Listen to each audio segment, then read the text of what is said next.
Welcome to the Evolved Caveman podcast. I am Dr. Jon, the guide for your heroic journey towards greater health, success, and most importantly, happiness. And now, on with the show. Hi, this is Dr. Jon, and I am thrilled to announce that Jory and I are opening up our retreat in beautiful Costa Rica from September 28th of 2024 to October 5th. Everyone wants fulfilling relationships. The hard part is love is not enough. So many factors can get in the way, preventing ongoing connection, intimacy, and aligned growth. All healthy relationships start within. But when we have unresolved stuff, it can easily interfere with those we are seeking to be closest with.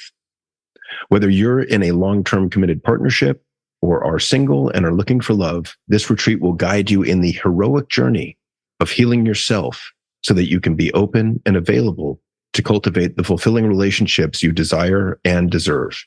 To find out more, visit joryrose.com/retreats. That's JOREEROSE.com/retreats. Hey, everybody, this is Dr. Jon back with the Evolved Caveman podcast. And today I am excited to have with me the guy with the coolest last name in all of mental health and well-being, Chris Cirak. And Chris has been practicing meditation since 2015. He came to it because all the things society says lead to happiness didn't for him. Chasing outcome after outcome left him feeling empty and burnt out, and he sought a better way to live life. So after exploring many forms of meditation, he settled on what he found to be the most effective method of getting to the root of our mind's conditioned reactivity. His book, Be You, The Journey of Self-Realization, lays the foundation for his courses and teaching. And he has studied with and learned from many of the luminaries of our time, including Eckhart Tolle, Deepak Chopra, Dr. Brian Weiss, Joseph Campbell, Marianne Williamson's A Course in Miracles, and many others. Chris, how are you? Welcome. Dr. Jon, I'm fantastic. Thank you for having me here. That is, A Course in Miracles is Marianne Williamson, right? Well, it's a series of writings that were channeled back in the 70s by some university graduate students. But she's kind of taken it under her wing and really made it a foundation of a lot of what she talks about. Yeah. Mm-hmm. I did not know that. Yeah. So tell me your story and how you began working in mindfulness and meditation. Well, the story, I guess, is my life brought me here, like it does for everyone. And like you just said in the intro, I was on paper doing everything right. I had a great work-life balance and really passionate about my career, passionate about other things like sports. What was your career? It was in user experience design. So I was, UX is the thing. I would call it GUI. Does that apply, the GUI, graphic user interface? So that applies to, creating an interface for more complex systems that is more visual in nature, a GUI, and it's in the same realm. So you're on the right track. Yeah. But yeah, designing, everything from ticketing experiences to car dashboards to remote controls to apps left and right. Everything we use in our daily life now, and to stay in touch, social media platforms, all of that good stuff. And that really exposed me to all kinds of industries and, the psychology of the consumer and end user unmet needs and all that. So very passionate about that area. And I was, it never gets old. It's always evolving, a lot of technology and like I said, psychology and design. And I taught at UCLA for 10 years, and I was just really, in a good spot. It was a long-term relationship. Everything was just perfect, you would say. And I think that's when really, you could call it midlife crisis or something hits. And what is that ultimately? It was just the continued nurturing of the external, meaning outcomes and accomplishments, and just kind of being focused on the next thing and the next thing. It slowly started to, wear on you is maybe not the right word, but something starts creeping up, the sense that there must be more to life than this. And I think the big difference is it hits everyone. I see it in my friends sooner or later. I right now in my practice, I see it in a lot of early 30s. So it's happening sooner and sooner. It's more like a 1/3 life crisis or even quarter life crisis, right? But I think the difference with me was I listened. I took the time to kind of step away from things and really see what's going on. And that's really when I started to unfold, and things shifted for me in a big way, as opposed to, which I see a lot of people do. And you can't blame them, but they kind of, numb out and go back to work the next day and just push it away. But it'll rear its head sooner or later again. So the sooner we start listening, the better. Yeah, I think all of us are looking for meaning and happiness. And I'm seeing it earlier and earlier in the generations these days. Like the younger generations want meaningful work, for example. And I think you're right that we all get to that point in life where we're like, what's the point of the hamster wheel? Exactly. Because that's what it feels like. Yeah, it is a hamster wheel. If we're not doing things in an engaged, conscious way, if we're always kind of living for the next accomplishment, next goal, next outcome, next deadline, which is, a lot of the working life is structured that way, then we won't find the connection to our true essence, which is our awareness of things. Doesn't mean we have to quit our job, move to a remote island. It just means becoming more aware. Mindfulness is just doing things more mindfully, more with more consciousness, with more awareness. And in that awareness, it pulls you into, the present moment. And your awareness is the container of your thoughts and your feelings. So you're no longer attached and identified with your thoughts and feelings so much, which is what leads to kind of a roller coaster experience of life, but rather you're more of a calm presence. And in that calm presence of everything happening, you start to see more perspectives. You see opportunities you would otherwise not see if you're just kind of focused on how you expect things to happen. And you start to feel yourself as part of a greater current, the greater unfolding of life. And really, that's where magic starts to happen, and things you can't, quote unquote, predict or expect, which is the whole point. If we're expecting or predicting something, then it's a boring kind of stale experience, because we just want things to happen that we want to have happen, which ultimately is a being in a state of resistance, because things always happen differently. So coming out of that resistance, I think, is key to really seeing things from many different perspectives, holding everything as true, and then you come out of friction. A lot of friction and weight comes off your shoulders. Well, do me a favor, explain the concept of presence. And maybe that's an obvious question, but we're hearing that a lot more in leadership development these days. And just go a little bit into that, if you would. Yeah. Well, it's really it is what it means, right? Is being more present. But how do we become more present? I think is the key. Yeah. And that's what our senses are for. We have 5 senses, 6 if you count our awareness of our body and space. And so, if you go deeper into meditation, we have up to, I think, 21 senses. But ultimately, the main ones, seeing, hearing, tasting, touching, feeling, if we smelling, and if we stay connected to the senses, the senses are responding to what's happening right now. There's nothing else our senses can respond to.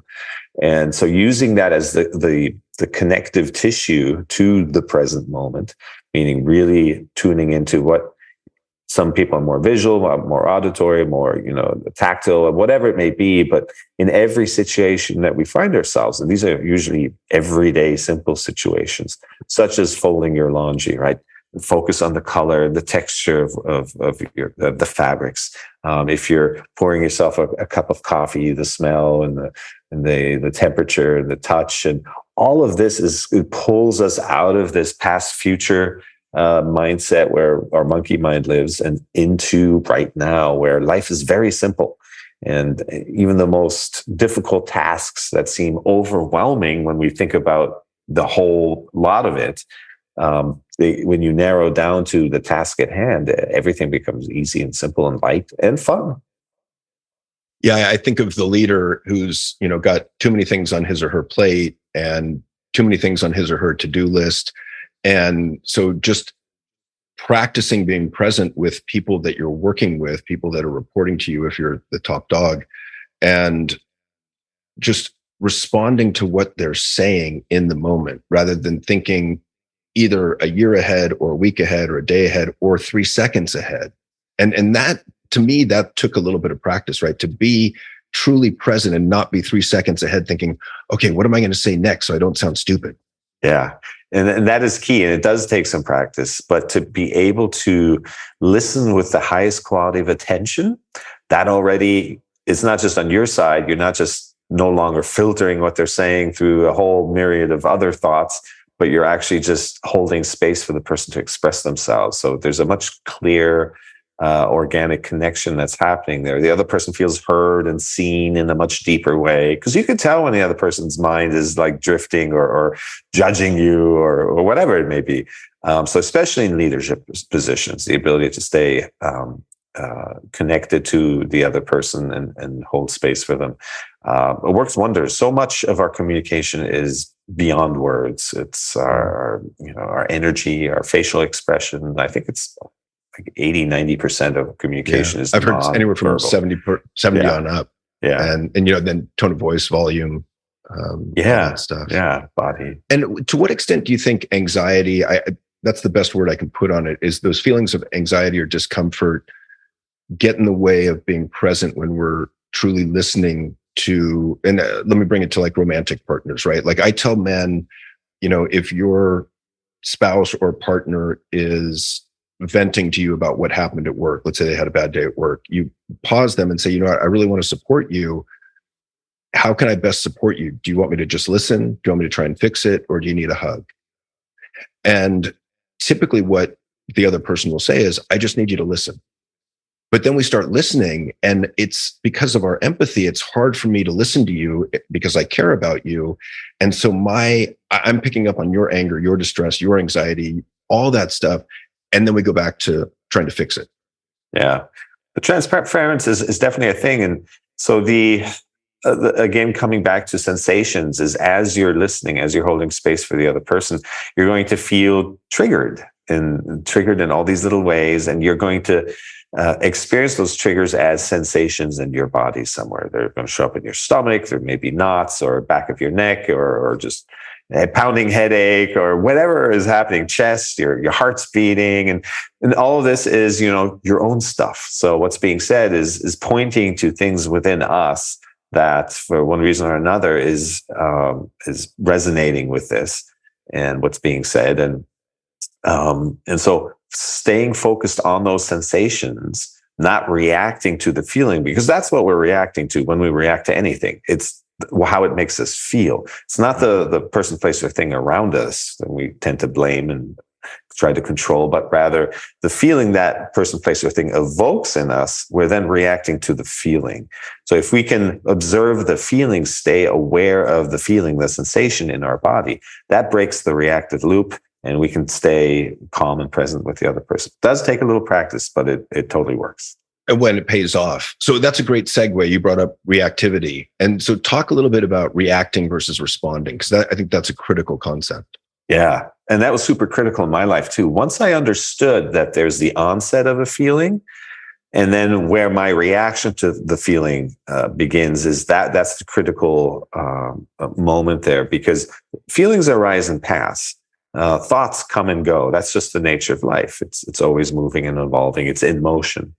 And it took me a long time to understand that my experience of a situation was probably 95% my reaction to the feeling about the situation, and not the entire experience in and of itself. So once I started working on the reactivity part, I recognized and realized the feeling itself they're all very manageable, very small. Ultimately, they come and go, and this too shall pass. We've all heard that one. Mm-hmm. So if we can stay out of reactivity, meaning staying connected to our sensations, observing them in an unbiased way, no longer pushing away unpleasant sensations and no longer clinging to the pleasant ones. That's this, that's the same side, other side of the coin.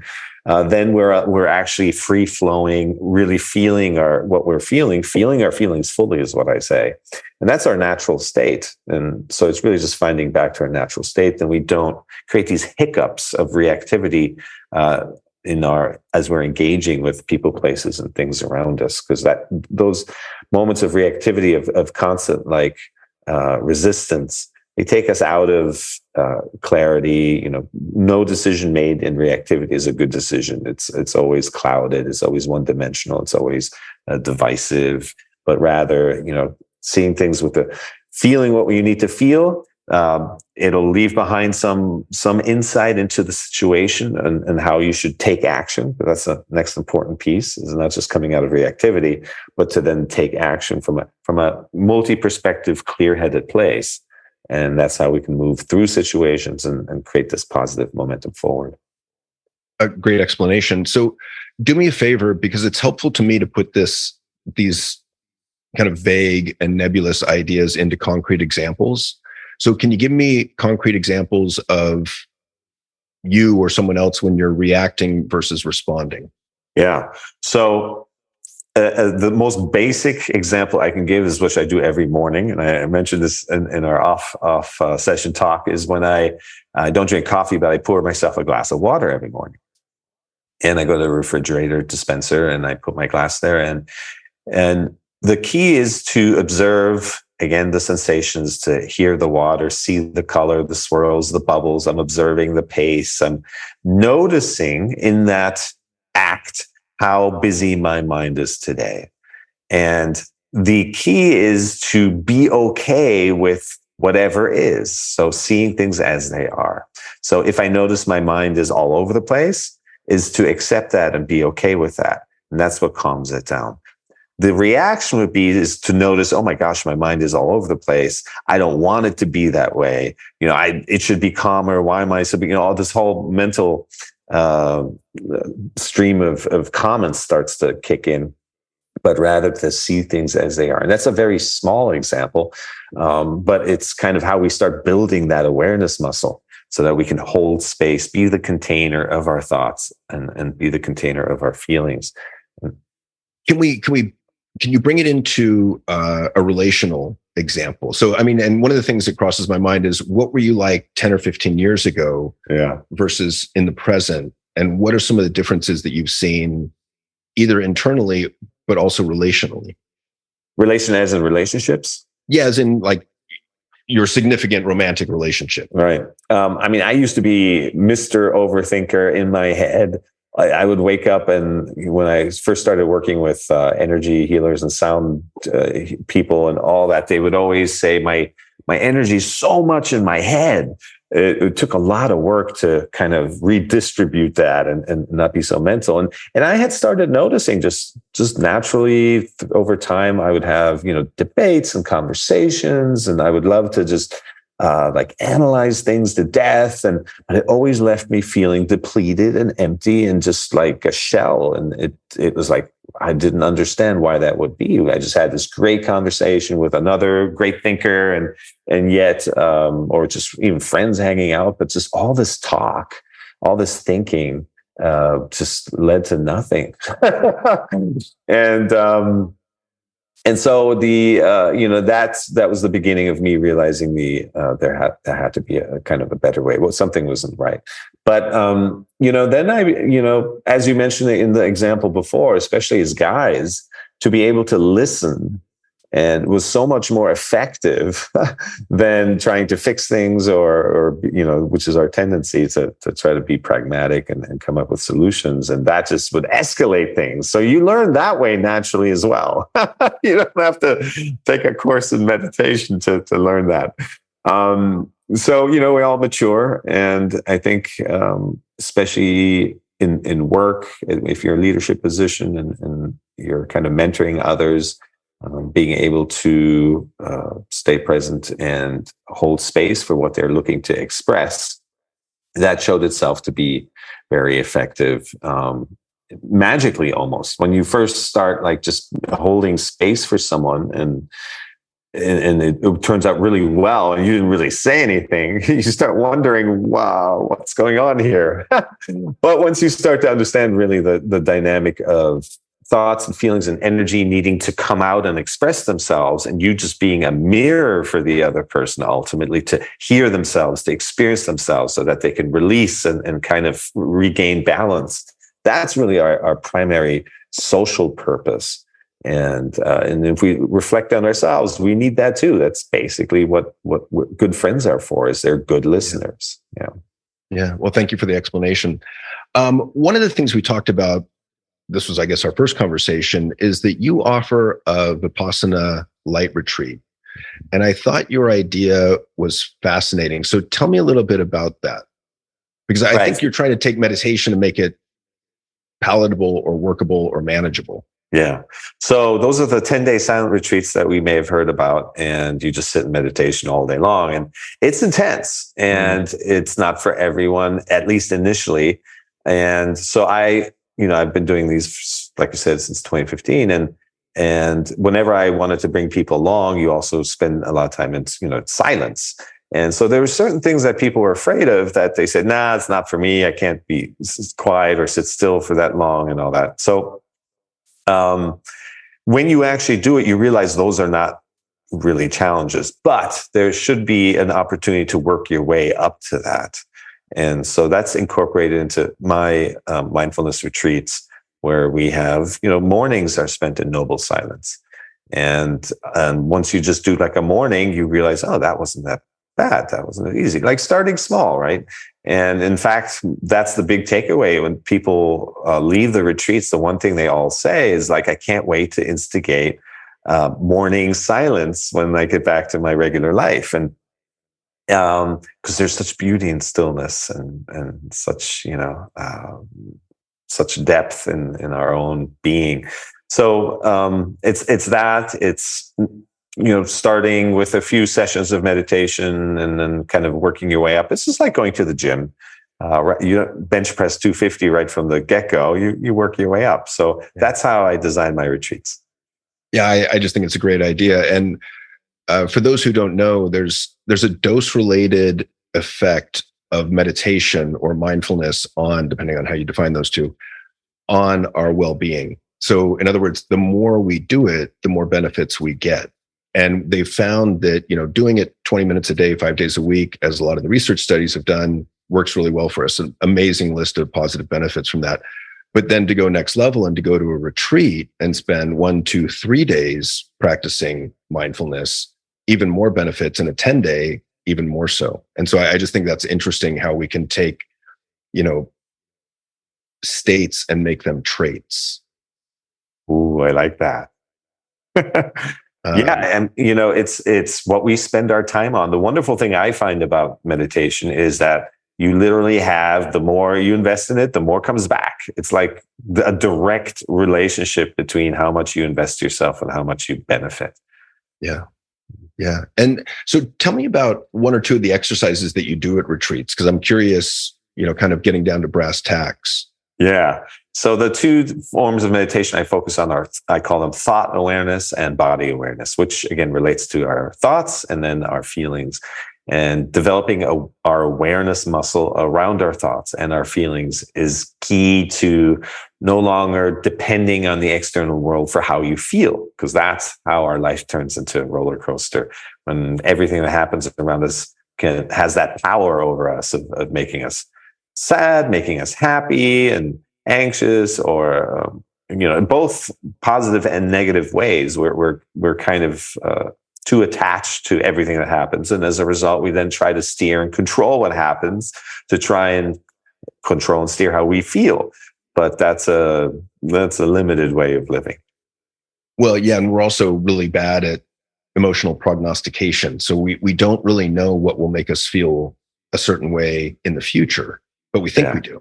Yeah. And the other thing that I keep running up against in my mind as you're talking is this idea of self-awareness. And the vast majority of us will self-report, oh yes, I'm highly self-aware. And it's like 95% of us.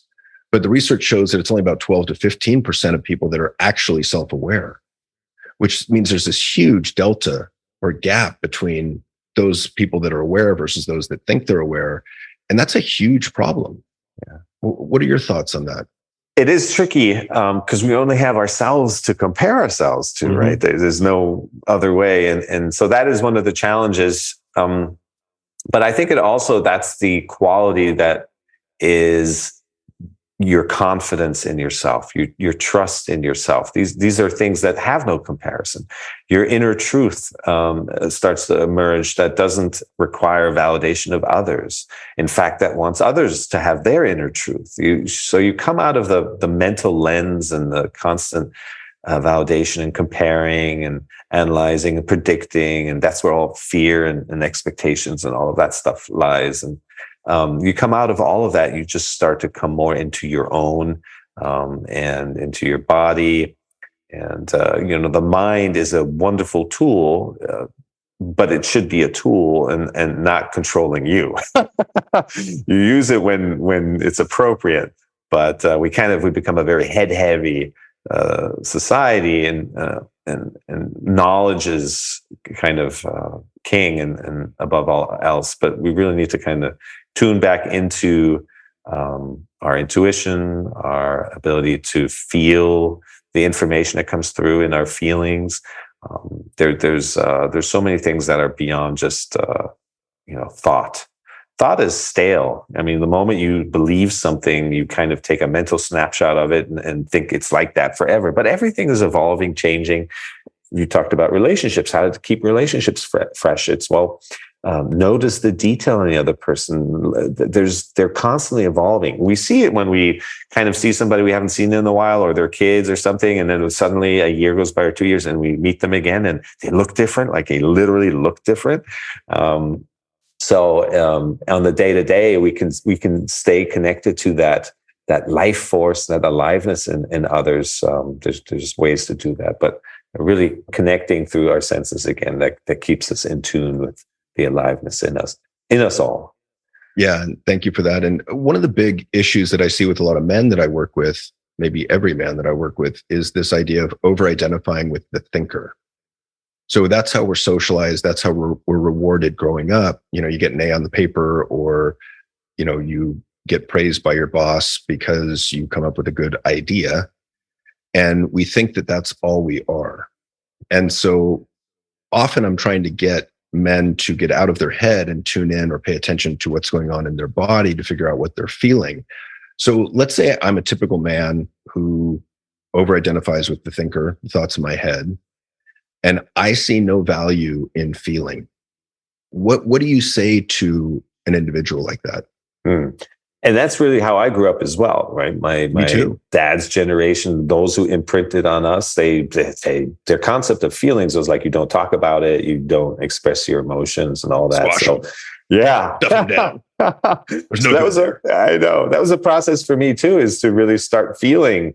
But I think if it's approached from the perspective of where do you feel the sensation, it kind of bypasses this judgment of like, emotions is all wishy-washy and all that. But actually, you're feeling a stinging in your stomach, or the knot, or butterflies. I mean, we all have these, sensations that are just kind of very neutral in terms of talking about it. Yeah, I feel it here, I feel it there. I've yet to encounter anyone that I've worked with who wasn't able to locate where they felt triggered and be able to examine that and explore that. And it kind of takes a route where you don't get into this realm of, I'm talking about my feelings. No, you're observing sensations, which keeps it very, very clean. Gotcha. I like that. And so one of the biggest things that I see in a number of clients is repetitive, intrusive thoughts, especially like right when I'm going to bed, or 2 a.m, 3 a.m, you turn everything off, you put your head down on the pillow, and then your mind lights up. And the circus kicks into high gear. How do you help people with those repetitive, intrusive, unwanted thoughts? There's a couple different ways. One is you could just focus on something as basic as your breath, and notice how the mind comes in and pulls your attention away again, and just keep noticing. That puts you to sleep. very quickly, because you're, again, not in resistance to it. You're just noticing, oh, here comes a thought. And you kind of get lost in it. And then you come back from that, and you just do that a few times. And it just naturally has a calming effect, because you're not fighting the thoughts. And the other thing is to, again, notice where you're feeling triggered by these thoughts. So as your awareness muscle grows, the more sensitive you become of this feeling, this thought is creating this feeling. And if you can stay focused on the feeling, it takes the attention away from the head, the thoughts, and into the body and the sensations. And then that, again, calms the mind down, because you're not fueling it with your resistance to it, with your judgment of those thoughts. So, and to what extent do you make a distinction between like meditation on the cushion and then the way you go through your daily life? Awesome question. And I think most people struggle with creating this, extra chore essentially for the day. I have to make time for this now, and my it's already packed. How am I going to do this? And if you're not consistent with it, then you get down on yourself. I mean, it's this whole thing. And ultimately, meditation is a state of being that you bring to a situation, to your everyday activities. It helps, of course, to sit in stillness in the morning, especially, and kind of like going to the gym. But the beautiful thing is, the gym, once you leave, you're gone, you're out of it, and you're not lifting weights anymore. But with mindfulness and meditation, you can continue to practice all day long. Every situation, there's an opportunity to practice that awareness muscle. So if you're waiting at the elevator, there's a few seconds there to focus in on your breath. And just notice keep noticing. As long as we're noticing, I'm noticing my thoughts, I'm noticing my feelings. That noticing is the awareness. That is a disidentification with those thoughts and feelings. And as long as we stay on the side of awareness, we're in a good place. Those thoughts and feelings can't really get to us. They don't own us, right? So before an important call or a meeting, take a few seconds there. Somebody's late to a meeting. Instead of being upset about them, just use this unbelievable golden opportunity for a couple minutes of stillness and going within, or just looking around and noticing the decor and the technology, and finding gratitude in that. I mean, you can turn every situation into just this amazing experience ultimately. Yeah, great answer. I mean, I remember when I was introduced to meditation, I think I was 19, 20 in Scotland. I was studying abroad and took a course in Zen Buddhist meditation. And it made me realize, holy shit, like I'm not even breathing deeply throughout the day. And so for years, and even now, I would remind myself, like, just take a deep breath. And so even like as something as simple as a breath can be a choice or a moment to tune into the present moment.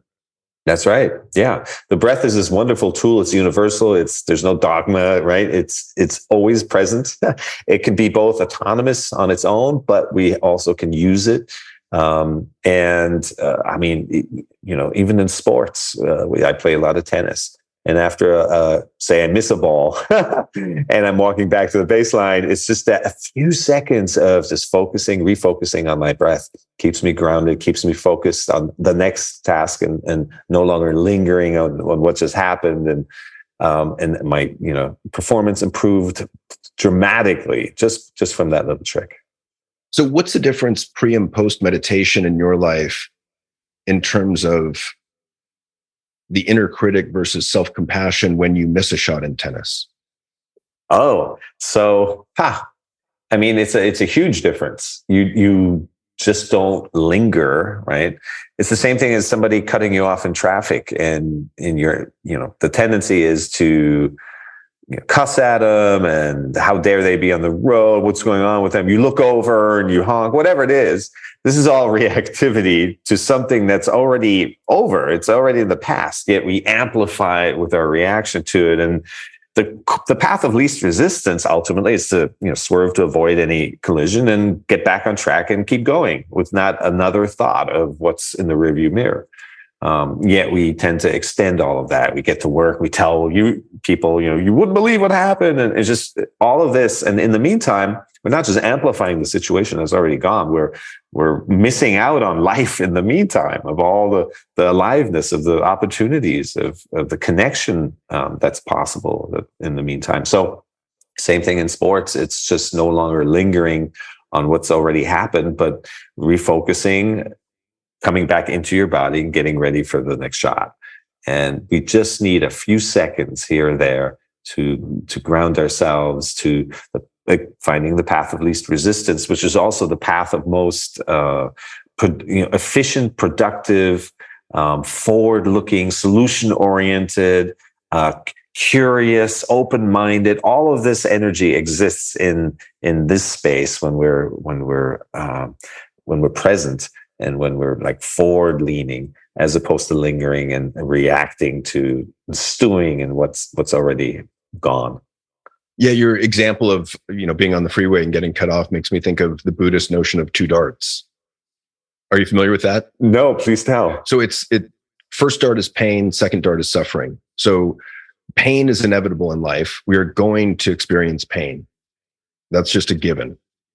And then the second dart is, how long do you suffer once you've received that pain? And we have no control over the first dart, but we can control the second dart in terms of length of time. And so in your example, first dart is pain. The guy cuts you off, comes close to your car. That brings that fight, flight, freeze effect, or that fight, flight, freeze response up. And that's going to happen for most people. That's just a given. And then the question is, how quickly can you let it go? How quickly can you, wish kind thoughts or loving kindness upon that driver? How quickly can you reinterpret that driver's actions in a positive light so that you can just let it go? Yeah. I love that analogy. You know what? When I remember hearing initially this idea of, suffering, pain is inevitable, and ultimately also life is suffering. But and I never liked that. I was like, no, I don't want to agree to that. Life shouldn't be pain. I think the realization is, just like you said, of course, there's the initial event, which can be a myriad of things. And then it's our exaggeration, amplification, reaction to that event that makes it so much bigger. And that was key for me, is to recognize that, yeah, it's unpleasant. It's uncomfortable. Most things, that trigger us, it's not great. Of course not. But when we don't react to the feeling, nothing is really that big to upset us in a big way. In most things, all these little things that we deal all day long are, minute. And if we come out of reactivity to them, then, something else opens up. Right? Yeah. And it also makes me think of the idea that emotions are contagious.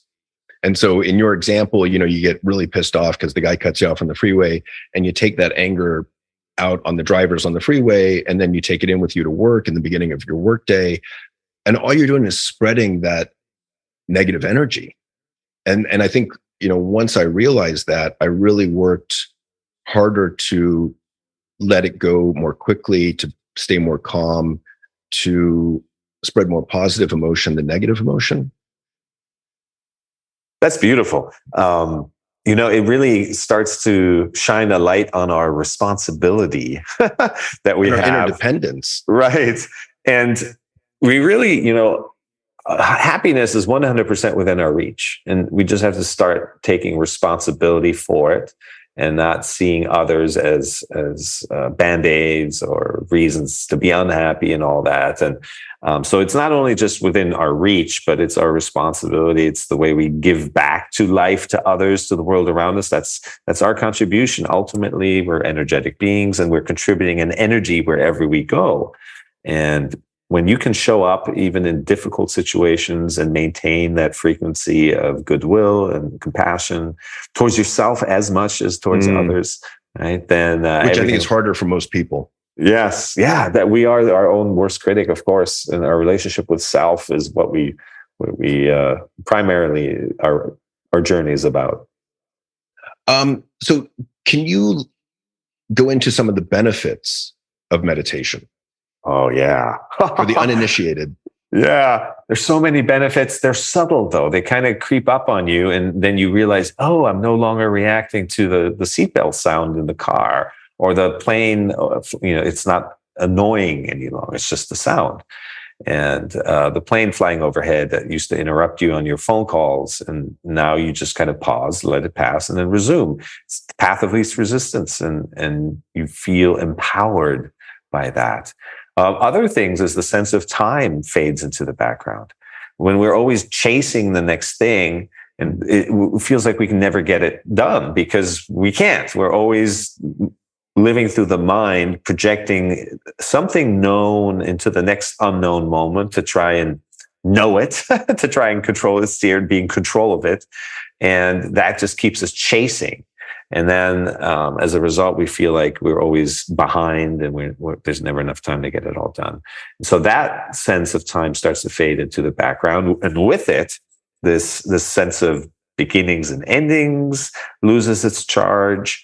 The fear of death loses its charge, fear of the unknown, of the future, and on all of this anxiety that comes from living through the mental lens, where we're always having to know things to be at peace with them, but knowledge is fickle. The monkey mind jumps around all day long. So even if you know something one moment, it just changes and you start doubting and whatever, then the next. So all of this noise, when that subsides, you find a peace and a calm. You know that no situation is bigger than you. If you can stay in your awareness of the situation and you become the container of what's happening, of life unfolding, you become a participant in life unfolding. You see it from many more perspectives and angles. So you can be a solution person, not a problem person. And you come out of this victim mentality and you just start to see really the miracle of life, that you spend more time in gratitude, even the tiniest things. And I sit and have my morning cereal and how did that get on my spoon, for all the pieces that had to come together for me to be able to put this in my mouth now is just amazing. So that just keeps you in a more positive place, which has a direct impact, as we know, on our health, our mental health, or how we treat others. I mean, just everything. It's how we see life. Yeah. Less inflammation in the body, more frequent positive emotions, less anger, less stress, faster healing, even faster physical healing, which is insane. Sure. And I think that's all because it reduces the inflammation. Yeah. It kicks that parasympathetic nervous system, the relaxation response, into gear, and then your body has a chance to shunt resources to places where it needs healing. That's right. So reactivity isn't just mental energy, isn't just mental reactive energy. It is inflammation, physical inflammation. So yeah, that's a great point. Yeah, I like your point about time scarcity versus time abundance. And I totally can get behind that, because I think so many of us go through life with this time scarcity mentality. So we are always rushing and we never feel like we have enough time, and we're always annoyed because we don't have enough time. And so I think making a conscious decision to move to more, I've got plenty of time. Yeah. And I think mindfulness helps with that. Absolutely. And the trick is really, whenever we feel overwhelmed by any thoughts about something that we have to do, some situation, a big trip that we have to take, or a project that we're on, if we can break that down into individual smaller steps that are less overwhelming. So ultimately, we're only able to do whatever task we're currently doing, and to focus on that is what kind of scales it down to something much more manageable and easy, because we can only do so much right now. So if we break down a big task into small steps, just scale it back to where it feels easy, light, and dare I say fun, then even these big things can turn into very manageable, fun journeys of expansion and discovery, and part magic, part planning, right? To have an idea and a goal, but to be open to how we get there. That's really the sweet spot. Well, and I think of, there's a lot of negative emotions that are future negative orientation. So anxiety, worry, stress, dread, those are all our mind trying to take us to a negative future, a potential negative future, which creates those emotions. And so one of the solutions to that is just bring your attention back to your breath over and over and over, because that present moment is the most pleasant, least painful place to be. Yeah. And same thing for the negative past too, right? That's sadness, depression, rumination, grief, regret, guilt, shame. And you can pull yourself out of that with practice by just coming back to the present moment, by focusing on one of your five senses. That's it. Yeah. And it is ultimately very simple. It does take practice. It does. It's dose related. And that idea alone was like, oh yeah, that makes a lot of sense. Like the more I do it, the more benefits I get. But I got to put the work in. Yeah. And it's only because we've, indirectly, we've done the work to create our monkey mind to be really busy. It's because we're constantly being asked to react to things, that we live in a society that is always looking to elicit some type of right or wrong response from us, some judgment, and this is for you, against me, believe us, not those guys. And all this keeps us lodged in our head. So we've been training that muscle, the noise muscle, if you will, for decades. So we can't expect the presence muscle to kind of just take over immediately. We just have to start small and work our way up. Yeah. And then notice the subtle changes, because those changes at first, I think, are subtle. Yeah. So in wrapping up, Chris, what should I have asked you that I didn't? Oh my gosh. Well, I just love the organic unfolding of every conversation.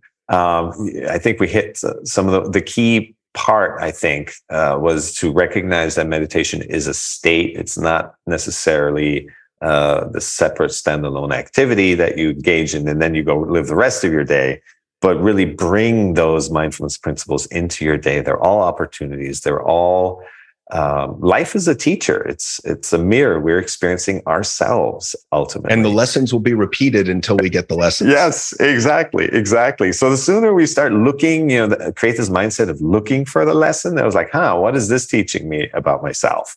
Then we're getting in a good collaborative, co-creative place. And so perhaps most importantly, where can people get a hold of you? Oh, you can find me online at my website, cirak.com. That's CIRAK.com. And everywhere on social media at Chris Cirak. Excellent. Well, thank you so much for your time. I really appreciate it. I really appreciate you sharing your wisdom and your experience with us. Thank you, Dr. John. It was so wonderful. I feel like we're mirror images of each other. Well, yeah, there's a little bit of a similar image there. So that is it for this episode of the Evolved Caveman podcast. If you like this episode, please be sure to like, rate, review, and share. And if you didn't like it, you don't have to do a damn thing. Thanks so much. Until next time. Thank you for listening to the Evolved Caveman podcast. If you like what you've heard, support us by subscribing, leaving reviews, and sharing the podcast with friends and colleagues.